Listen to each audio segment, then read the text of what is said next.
प्रणाम। हर हर महादेव। आप लोग सभी स्वस्थ होंगे, आनंद में होंगे। आज फिर मैं कुंडली के नवम भाव पर चिंतन करने के लिए आया हूँ और आपके कमेंट्स का इंतजार रहेगा, प्रश्नों का इंतजार रहेगा। तो आज हम नवम भाव पे चलते हैं। तो इस भाव को पुण्य भाव भी कहते हैं, धार्मिक भाव भी कहते हैं और भाग्य भाव भी कहते हैं। इस भाव से जो कारक देखते हैं वो सूर्य और गुरु इस भाव के कारक हैं। सूर्य अगर यहाँ पर बैठा हो तो बहुत भाग्यवान व्यक्ति माना जाता है, गुरु यहाँ पर बैठा हो तो बहुत शुभ ही माना जाता है। भाग्य, दान, पुण्य, आध्यात्मिकता, तीर्थ, तप, संतान, धर्म क्रियाएं, पुराण, जल यात्रा, भक्ति, देव, इष्ट, साधना। आप साधना में कहां तक पहुंचोगे, सिद्धि कर पाओगे कि नहीं कर पाओगे, यहीं से देखा जाता है। विद्या की प्राप्ति, उच्च शिक्षा, पीएचडी जैसे शोध संस्थानों में शोध करना, एक विषय का जानकार बनना, सफलता, वैभव, पिता का धन और मुख्य बात भाग्यशाली होना। तो ये कुछ चीजें इससे देखी जाती हैं। तो ग्रह जातक में, जैमिनी सूत्र में, लघु पराशरी में तो भाग्य भाव के बारे में बड़ा चिंतन किया गया है। तो कुछ श्लोक उसमें आते हैं, उन श्लोकों के बारे में मैं आप लोगों को बताता हूं। प्रमाणिक श्लोक जो शास्त्रों से लिए गए हैं। धर्मम क्रियाया ही भवेत प्रवृत्ति ही भाग्योत्पत्ति विमल च शीलम। भाग्योत्पत्ति विमलम च शीलम। नम्रता और शीलता दोनों ही से देखी जाती है। तीर्थम प्रमाणः प्रणयम पुराणः। तीर्थों का सेवन करना, तीर्थाटन करना, भगवान का प्रणय, प्रेम भी इसी से देखते हैं। पुराणों के प्रति जो हमारा आकर्षण है, अपने देव, अपने पुराणों के प्रति, अपने प्रतिष्ठानों के प्रति, धार्मिक कार्यों में प्रवृत्ति होना, धार्मिक कार्यों के प्रति आस्था होना। देखो, एक है पूजन करना और एक है पूजन करने लायक हो जाना, और एक वो है कि हाँ दिल से हम चाहते हैं, है ना। तो वो दो तीन चीजें अलग चीज मानी गई हैं चीजों के लिए। एक है कि हम कर रहे हैं, चलो यार हमारा संस्कार है इसलिए हम कर रहे हैं। एक है कि हाँ मेरी उस पर पूर्ण श्रद्धा है इसलिए मुझे करना है। तो तीर्थम प्रणय पुराण पुण्यालय इसको बोलते हैं सर्वमिदं प्रतिष्ठा। ये धर्म की क्रियाएं, जितनी भी धार्मिक क्रियाएं हैं, धार्मिक क्रियाएं क्या क्या हैं। धार्मिक क्रियाओं के लिए ऐसा कहा जाता है कि धर्म के 4 पैर हैं और धर्म 4 प्रकार का है। दया, दान, सत्य और शौच। शौच मतलब पवित्रता। तो धर्म के 4 प्रकार के धर्म बताए गए हैं। फिर वो पुरुषार्थ में भी 4 ही आते हैं, धर्म, अर्थ, काम, मोक्ष। तो दया, दान, सत्य और शौच की पवित्रता। तो धर्म भाव से, पुण्य भाव से हमें ये देखने को मिलता है कि सबसे पहले भाग्य को समझना पड़ेगा हमें कि भाग्य क्या है। तो भाग्य को समझने के लिए सबसे पहले कि हमारा जो पहला है पूर्व जन्म का शुभ कृत है, तो उसको भाग्य भाव कहते हैं, उसी को भाग्य कहते हैं। तो भाग्य से जो चीजें हमें प्राप्त होती हैं इसको हम पुण्य भी कहते हैं। और पुण्य, हमारे शास्त्रों में पुण्य के विधि में कहा गया है कि आप लोग जैसे देखते हैं कि कुछ जानवर, कुछ पशु पक्षी, जैसे आजकल कुत्ते हैं एसी में घूम रहे हैं बढ़िया से, अच्छे मकानों में 4 6 लोग उनकी सेवाओं में लगे हैं। तो ऐसा क्या पुण्य उस कुत्ते ने किया होगा? जीवन ही तो नहीं, 84 लाख योनियां हैं। तो उन योनियों का सुख उस व्यक्ति को कैसे प्राप्त हुआ, तो इसको हम इस प्रकार से देखते हैं। इस प्रकार से उपनिषदों में और चीजों में वर्णन आता है कि हम अपने पितरों के निमित्त बहुत पुण्य दान करते हैं और वो पितृ उस लोक में, उस भोग्य योनि में भी जाके भाग्य को प्राप्त करते हैं। तो भाग्य को प्राप्त करके भले वो योनि में तो चले गए हैं, पर पुत्र के द्वारा दी गई वस्तुएं उनको वो सुख वहां प्रदान करती हैं। ये हमारा शास्त्र गरुड़ पुराण इसको कहता है कि पुत्र के द्वारा की गई कर्म भाग्य कहलाता है, या अपने ही कर्म भाग्य कहलाते हैं। अपना दान, अपना पुण्य, पर पुण्य में दान किए हुए वस्तुओं में अभिमान ना हो, तो इसलिए उसको प्रारब्ध भी कहते हैं और भाग्य भी कहते हैं। तो भाग्य की छोटी सी परिभाषा आती है। हमारे गुरुजी थे, तो गुरुजी कहते थे कि बेटा भाग्य 99 में काम करता है। मतलब आप 100 नंबर के पेपर को कर रहे हो तो 100 में से 99 तो आप ले आए, पर उसको 100 करने का जो काम करता है 1 नंबर, वो भाग्य है, तब वो 100 होता है। तो इसलिए उसको 100 जो होता है वो भाग्य की वजह से होता है। इसमें जल यात्राएं देखी जाती, विदेश यात्राओं के बारे में, जल यात्राओं के बारे में देखा जाता है। साधना बहुत बड़ा विषय है। साधना मतलब तप, वो तपस्या, वो साधना जो हम करते हैं और जिससे जो है हमें सिद्धि की प्राप्ति होती है। साधना का अर्थ अपने कर्म के प्रति पूर्ण विश्वास होना, उसमें छल ना हो, उसमें कपट ना हो, उसमें सर्वहित की जो कामना होती है कि हाँ मैं कर रहा हूं ये सर्वहित के लिए, तो ऐसे विषय को साधना कहते हैं। और उसमें व्यक्ति फलीभूत होता है, समय लगता है, मेहनत लगती है, वो सब चीजें होती हैं। एक होता है प्रवृत्ति।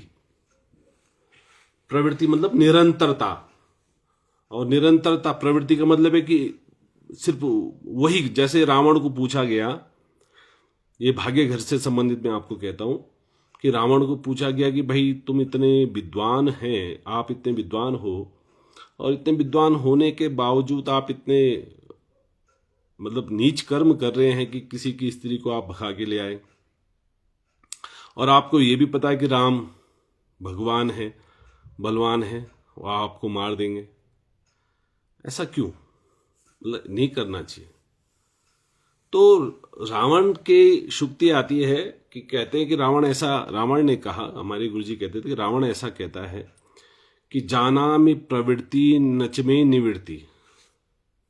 मैं जानता हूं कि सत्य क्या है, सही क्या है, परंतु मैं उसकी निवृत्ति नहीं कर सकता, मतलब उसको छोड़ नहीं सकता।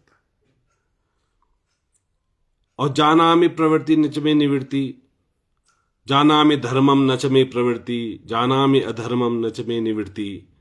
धर्म को जानता हूं पर वो मेरी प्रवृत्ति में नहीं है, प्रवृत्ति मतलब स्वभाव में नहीं है। और जानामि अधर्मम नचमे निवृत्ति, अधर्म को भी जानता हूं, उसमें मैं उसकी निवृत्ति नहीं कर सकता। तो एक ये प्रवृत्ति भी भाग्य भाव से देखा जाता है। प्रवृत्ति आप कैसे हो, साधना हमारे लिए है, तब किसके लिए? अपने लिए। तो इससे हर प्रकार का ऐश्वर्य भी देखा जाता है। ऐश्वर्य वो ऐश्वर्य जिसे हमें सिद्धि प्राप्त होगी, प्रसिद्धि प्राप्त। छोटा सा जीवन है और इसमें से सिर्फ हमारे विचार ही हमें अमरत्व देंगे, तो ये भाग्य घर देता है। भाग्य घर वो विचार देता है, भाग्य घर वो प्रवृत्ति देता है।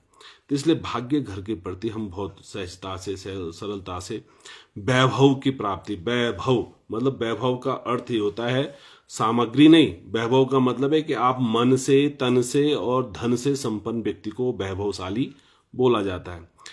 एक होता है कि आपके पास धन है पर आप शरीर से स्वस्थ नहीं है, आपके पास धन है और शरीर है, दोनों हैं आपके पास, पर आपके पास सही मन नहीं है, तो आप वैभवशाली नहीं कहे जाएंगे। शब्दों पर, हिंदी शब्दों पर, संस्कृत शब्दों पर इसलिए बहुत ध्यान दिया जाता है। चलो आज नवग्रह के बारे में देखते हैं कि नवग्रह यहां पर क्या फायदा देते हैं। सूर्य तो उस घर का कारक ही, सूर्य और गुरु नवम घर के कारक माने गए हैं। तो सूर्य के होने से व्यक्ति भाग्यशाली होता है, बहुत भाग्यशाली माना जाता है कि वो भाग्यशाली है। स्वाभिमानी होता है, किसी के आश्रित रहना पसंद उसको नहीं होता है, प्रसिद्धि होता है, नैतिकता उसके अंदर ज्यादा होती है। नैतिकता मतलब हाँ मेरी जिम्मेदारी इसलिए मुझे करना चाहिए, इसलिए नहीं करना चाहिए कि मुझे किसी पे एहसान करना है। एक नैतिकता, व्यक्तित्व, और वो व्यक्तित्व वाला होता है, उस व्यक्ति को उस चरित्र से जाना जाता है, व्यक्तित्व से जाना जाता है, और भाग्य से ही उसके जीवन में बहुत सफलताएं प्राप्त होती हैं अगर सूर्य इस घर में अच्छा पड़ा है तो। चंद्रमा है अगर भाग्य घर में तो व्यक्ति शांत होता है, संतोषी प्रवृत्ति का होता है, यात्राओं से उसको बहुत लाभ, घूमना भटकना, भटक के जो कार्य होते हैं उनसे उसको बहुत लाभ मिलता है, स्थिर चित्त वाला होता है, सकारात्मक सोच वाला होता है, नहीं यार चलो यहाँ नुकसान हुआ तो चलो हम और आगे बढ़ते हैं, हमें फायदा होगा। तो इस प्रकार की भावनाओं को लेने वाला चंद्रमा होता है। मंगल हो तो साहसी व्यक्ति होता है, ऊर्जावान होता है, भाग्य से धार्मिक कार्य करने वाला होता है, देव मंदिर बनाने वाला होता है, धार्मिक कार्यों को में सबसे आगे धर्म ध्वजा लेने वाला वो व्यक्ति होता है। ऐसा कहा जाता है कि मंगल जिसका भाग्य घर में होता है वो अपने जीवन काल में एक बार जरूर देव मंदिर बनाता ही है, ऐसा देखने को और समझने को मिलता है। बुद्ध अगर वहां पर विद्यमान हो तो बुद्धिमान होता है, कुशल संवाद करने वाला होता है, आशीर्वचन देने वाला होता है, व्यापार में बहुत सफलता उसको प्राप्त होती है, लगातार अपने ज्ञान को वो बढ़ाने का प्रयास करता है।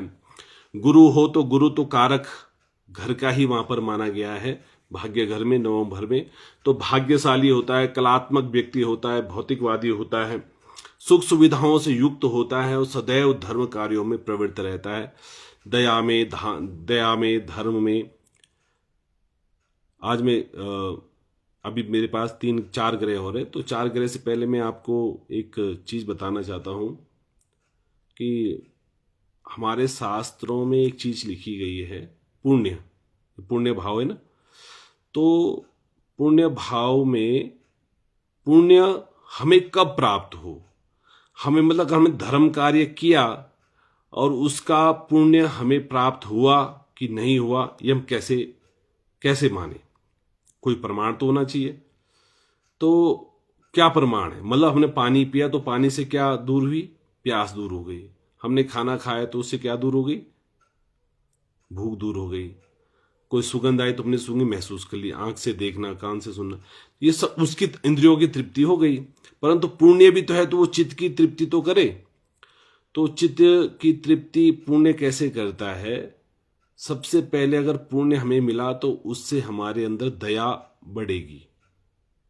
अगर पुण्य हमारे अंदर आया है तो दया बढ़ेगी, तो दया बढ़ गई तो इसका मतलब है कि हमें पुण्य की प्राप्ति हो गई है, हम धैर्यवान हो जाएंगे, हमारे अंदर धैर्य आ जाएगा। अगर हम धार्मिक हैं और पुण्य, हम धर्म कार्य कर रहे हैं और उसमें हमें पुण्य, तो धैर्य हमारे अंदर आ जाएगा। तो शुक्र अगर, ये तो गुरु के लिए हम कह रहे, संतुष्टि भाव वहां पर उत्पन्न हो जाएगा।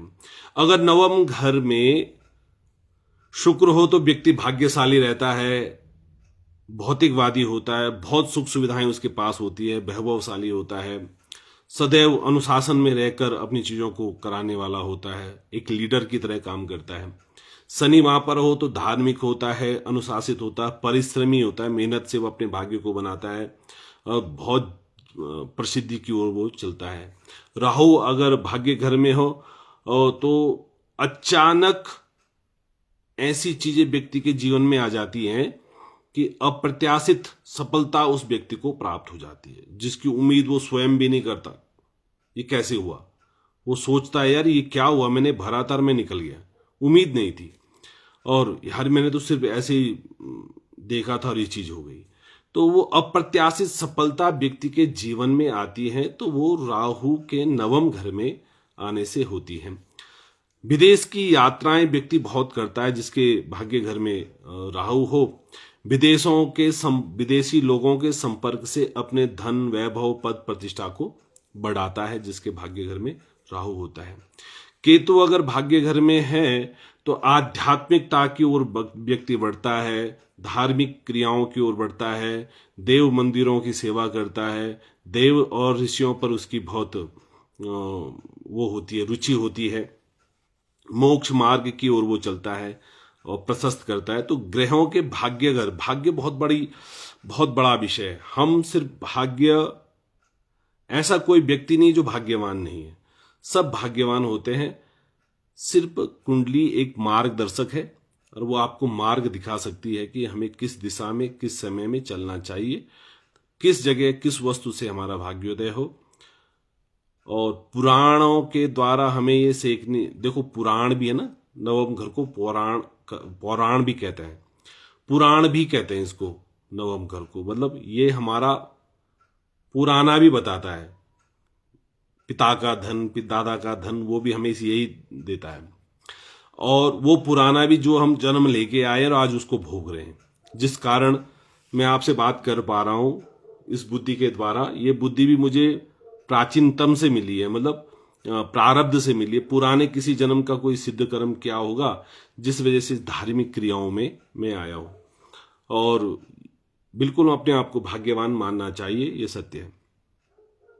तो शास्त्रों के द्वारा जो बताया गया है, पुराणों के द्वारा बताया गया है कि सबसे पहले आपको एक अच्छे ज्योतिषी से संपर्क करना चाहिए कि देखें, समझें, परेखें। अगर वो आपको ठीक नहीं लगता तो फिर दूसरे के पास जाओ। जरूरी नहीं कि भाई कहीं हमें ढंग से इलाज नहीं मिलता। होता है कभी कभार कोई दिखावे वाले भी होते हैं, कभी कभार कोई अनजान भी होते हैं, या हमें लगता है कि पंडित होगा तो ज्योतिषी जानता ही होगा, पर ये विषय अलग अलग है। कभी कभार कोई ज्योतिषी, कोई पंडित ज्योतिषी नहीं होता है, वो पंडिताई करता है, वो सिर्फ पूजा पाठ से सीमित होता है, या वो कथा वक्ताओं से सीमित होता है, या वो अपना पौरोहित्य कर्म करता है, या किसी मंदिर में पुजारी तक सीमित रहता है। और कोई होते हैं जो अलग अलग विषय, क्योंकि इसमें बहुत बड़े बड़े विषय देखे जाते हैं। इसलिए ये बहुत जरूरी है कि हमें एक अच्छे ज्योतिषी से परामर्श लेना चाहिए, तब जाके ये चीजें ठीक होती है। तो इसलिए नहीं कि मैं कह रहा हूं, इसलिए क्योंकि यह आज का विषय नहीं है, ये बहुत प्राचीन विषय है, पुरातन विषय है। भगवान राम का जन्म हुआ और राम का जन्म होते ही वशिष्ठ जी ने जैसे कुंडली देखी थी, उन्होंने कहा कि तू बहुत चक्रवर्ती सम्राट बनेगा, राजा बनेगा, परंतु इसके भाग्य में कुछ काल तक कष्ट भी हैं। और कष्ट के बारे में ज्यादा दशरथ ने पूछा नहीं, क्योंकि बहुत वर्षों बाद उसके यहाँ संतान हुई, तो वो चाह रहा था कि यार ये चीज दब जाए जिससे कि खुशी हम चला लें। परीक्षित का जन्म हुआ, युधिष्ठिर, अर्जुन, नकुल, सहदेव और भीम ने कुंडली के बारे में पूछा, तो उन्होंने बताया कि भाई ये चक्रवर्ती सम्राट होगा, किसी काल में जाके किसी समय में सर्पदंश की वजह से मरेगा, परंतु वो जो इसके कुछ दिवस होंगे उस दिवस में विश्व में प्रसिद्ध होगा और इसी वजह से इसको जगत में पूज्य बनेगा। इसी वजह से तुम्हें पांडवों को सदैव पूजा जाएगा।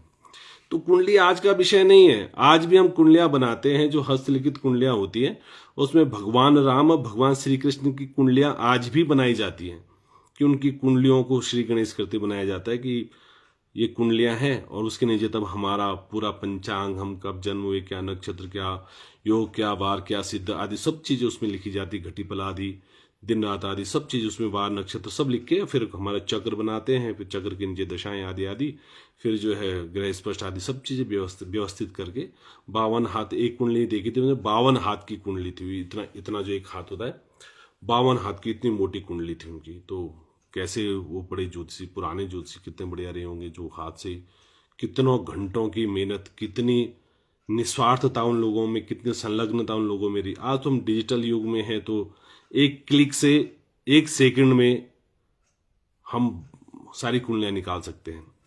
तो हमें और अच्छा और अच्छी, हमें नॉलेज और अच्छा बढ़ाना चाहिए। इसका मतलब है हमारे पास समय ज्यादा है उन लोगों के मुकाबले, तो हमें समय ज्यादा है, तो हम उस समय का सही सदुपयोग कर सकते हैं।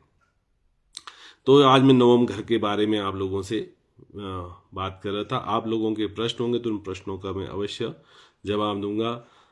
मेरे क्लासमेट, मेरे साथ पढ़ने वाले आचार्य हरीश नैथानी जी, प्रणाम। मेरे भाई कैलाश मणि जी, प्रणाम। कैसे हैं छोटे भाई? बहन अंशिका जी, नमस्कार बहन, कैसे हैं? ठाकुर साहब बलवीर रावत जी, आप स्वस्थ होंगे भाई साहब, स्वस्थ आनंद में होंगे। और सुधीर पवार जी ठाकुर साहब, आप भी स्वस्थ होंगे। रेखा उनियाल, प्रणाम, कैसे हैं बहन? सब ठीक होंगे, आनंद में होंगे। भाभी जी, हमारी रोशनी भट्ट जी, प्रणाम भाभी जी। भाई साहब की कथाएं मैं आजकल देखता हूँ, उनकी कथाएं जो है जर्मनी से उनकी कथाएं चल रही हैं, तो उनकी कथाओं को मैं सुनता हूँ। हमारे बड़े आदर्श राकेश भट्ट जी रहे हैं, आचार्य जी, बहुत सज्जन सुशील विद्वान ब्राह्मण, मसूरी में हमारे राकेश भट्ट जी, बड़े ही विद्वान ब्राह्मण। और ब्राह्मणों के सद्गुण, वही प्रसन्न चित चेहरा, वही मुस्कुराहट उनकी, उनको देख के बहुत हर्षित होता है मन कि हाँ ब्राह्मण हो तो इस प्रकार का चित्त होना चाहिए। तो प्रणाम, आप लोगों को स्वस्थ रहना है, आनंद में रहना है। आपके लोगों के जो भी प्रश्न होंगे वो प्रश्न में जरूर, आप प्रश्न करेंगे तो मैं आपका जरूर जवाब दूंगा। और आप लोगों को स्वस्थ रहना है, आनंद में रहना है। महादेव। आचार्य प्रदीप बमराड़ा जी हमारे मित्र हैं, बहुत ही विद्वान, बहुत ही अच्छे, संगीत में बहुत बड़ा। खंडूड़ी जी, परवेश बुला क्या हाल है? अरे वाह आनंद, परवेश बुला क्या हाल है? परवेश बुला, आप भी बड़े विद्वान, बहुत ही सज्जन पुरुष हैं। आचार्य जी हैं, बड़े विद्वान पंडित जी हैं। बमराड़ा जी को नमस्कार। और बमराड़ा जी, सब परिवार में सकुशल होंगे, आनंद में होंगे। आपको हमारी ज्योतिषी कैसी लगती है बमराड़ा जी? हमारे आप मैं और हरीश नैथानी जी, हमें प्रथम शिक्षा जहां से ग्रहण की थी संस्कृत में, तो वहां पर हमारे एक आचार्य जी थे सिलवाना जी, तो वो बहुत ज्योतिष के बहुत, अभी भी है, वो जीवित हैं, आशीर्वाद है भोलेनाथ जी का उन पर, बहुत बड़े विद्वान ज्योतिष के। तो उन लोगों ने समझ लो 97 96 या 97 की ऐसी बात होगी, तो आज से समझ लो 30 साल पहले की बात है। तब से हम ज्योतिषी का अभ्यास कर रहे हैं, हम तीनों, मतलब हमारे जैसे कितने हैं, पर हम तीन अभी जो हैं इसमें लाइन अप हो के, तो हम तीनों उसमें हम ज्योतिषी सीखते थे। तो कितना बड़ा अभ्यास होगा उन गुरु लोगों का हमारे पे, जो हम उस समय 15-16 साल, 14-15-16 साल के रहे होंगे, तब से कितनी मेहनत हम पे लोगों पे। आज हम 43-44 साल के हो गए, तो तब से कितनी मेहनत वो लोगों ने हम पे की। और उन गुरु जी का बड़ा, उन्होंने बहुत रुचि दिखाई और बड़ी सज्जनता से उन्होंने ज्योतिष सिखाई थी, हमें बहुत अच्छा सिखाया था। और आज भी उनके जो ज्योतिष उन्होंने सिखाई थी, उसके बाद धीरे धीरे धीरे उस अभ्यास को हमने बढ़ाया।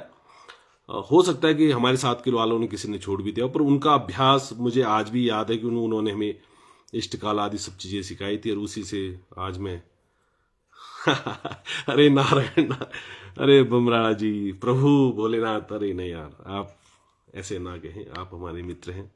विद्वान कौन हुआ? आज तक कोई विद्वान नहीं हुआ। बस इतना है कि गुरुजी ने जो सिखाया है वो प्रस्तुति, भाई इन डिजिटल माध्यम से हम आप लोगों के पास आ पाते हैं, तो बहुत अच्छा लगता है। आप लोग मिल जाते हैं, आप लोगों से प्रणाम, राधे राधे हो जाती है, राधे श्याम हो जाती है। तो हमारे प्रदीप भाई साहब, हम बहुत अच्छे मित्र हैं।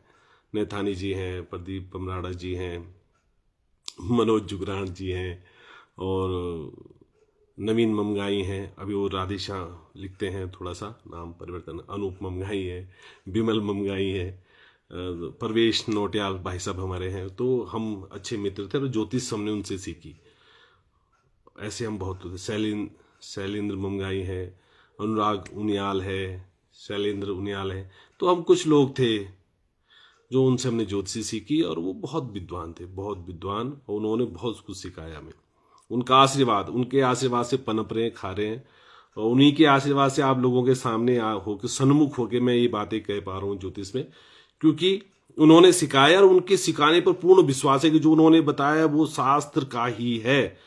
ये प्रमाण मुझे, उनकी बातों को उन्होंने जो बताया, मुझे लगता है कि मुझे जो उन्होंने बताया वो शास्त्र में ही लिखा होगा, इतने विद्वान थे वो, विद्वान है मतलब। तो वो सिलमाना गुरु जी ने हमें सिखाया, फिर धीरे धीरे अन्य गुरुओं से, पर प्रथम शिक्षा याद रहती है। तो उन्होंने बहुत, और वो मारते नहीं थे, बड़े प्रेम से सिखाते थे, उनका प्रेम आज भी हमें याद है। तो प्रभु जरूर आपसे मुलाकात होती है, और बहुत जल्दी मुलाकात होती है। प्रभु ने चाहा तो जल्दी मुलाकात होगी, फिर आपसे मिलते हैं, आनंद में रहेंगे। तो प्रणाम, नमस्कार, हर हर महादेव। कल शिवरात्रि का व्रत है, और कल की रात्रि, कल का अवश्य अगर समय हो आप लोगों में, तो भगवान भोलेनाथ जी का अभिषेक जरूर करना चाहिए। दूध से करना चाहिए, शहद से करना चाहिए, घी से करना चाहिए। किसी भी एक वस्तु को पकड़े और उस वस्तु से भोलेनाथ जी का कल, पता नहीं समय लगेगा नहीं लगेगा, परंतु अगर लगेगा तो मैं जरूर बताऊंगा कि क्या क्या वस्तु से क्या हो सकता है। वैसे शिव का अभिषेक कहा जाता है कि हजारों चीजों से किया जाए, ग्रहों के हिसाब से भी किया जाता है कि अगर राहु खराब हो तो दूर्वा के जल से करना चाहिए, केतु खराब हो तो कुशा से करना चाहिए, शनि खराब हो तो तेल से करना चाहिए, या कोर्ट कचहरी का केस हो तो सरसों के तेल से करना चाहिए, धन की वृद्धि चाहिए तो शहद और गन्ने के रस से करना चाहिए। शरीर में अगर रोग और रोगों की निवृत्ति करनी है तो गिलोया के रस से कर सकते हैं। मंगल खराब हो तो अनार के रस से हम कर सकते हैं, और मंगल के लिए नहीं, भूमि के विवादों से निपटने के लिए भी अनार के रस से करवाया जा सकता है। इस प्रकार से बहुत चीजों से कहते हैं कि अभिषेक करना चाहिए। पुत्र संतान के लिए गाय के दूध से भोलेनाथ का अभिषेक करना चाहिए। और शिवरात्रि अपने घर में मनाने का त्योहार है। शिव मंदिर में तो जरूर, सिद्ध शिव मंदिर में तो जरूर जाना ही चाहिए, वहां तो प्रणाम करके बिल पत्र आदि चढ़ाएं जरूर, परंतु अपने घर में मनाना चाहिए। मतलब पार्थिव शिवलिंग बनाए या नर्मदेश्वर शिवलिंग आपके पास हो तो श्रृंगी के साथ, श्रृंगी ना हो तो यथा वस्तु जो आपके पास उपलब्ध हो सके उससे अभिषेक करके, अभिषेक के लिए जरूरी पहले तो वेद मंत्रों का ही है। वेद मंत्र ना आते हो स्वयं भी आप अपने घर में दूध दही घी से शक्कर से मिलकर कर सकते हैं। और कहते हैं कि आपको बड़ा आश्चर्य लगेगा कि शिवरात्रि छोटा मोटा त्योहार नहीं है, ये आत्म जागरण अपने अंदर का जो विष है, ये मैं आध्यात्मिकता से नहीं कह रहा हूं, मैं वैज्ञानिकता से कह रहा हूं कि ये रात्रि ऐसी होती है कि इस रात्रि का जागरण व्यक्ति के जीवन में हो तो एक नई ऊर्जा का संचार होता है और असंतोष जीवन से समाप्त होता है, ईर्षा जीवन से समाप्त होती है, त्याग जीवन में उत्पन्न होता है। हम लोगों ने एक त्योहार मतलब हम सोचते हैं कि हर्षोल्लास से मना लो, नहीं, यह तपस्या का समय है। इस रात्रि को सोना वर्जित है, इस रात्रि को जागरण करना चाहिए, तामसी नहीं हो, सात्विक होकर जागरण करना चाहिए, ध्यान लगा के जागरण करना चाहिए।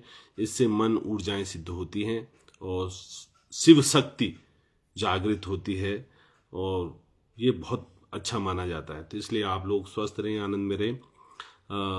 सुमित रोडोला जी नमस्कार भाई साहब, आप भी स्वस्थ होंगे, आनंद में होंगे। तो आप लोगों को स्वस्थ रहना, आनंद में रहना है, पुनः स्वस्थ रहें, आनंद रहें।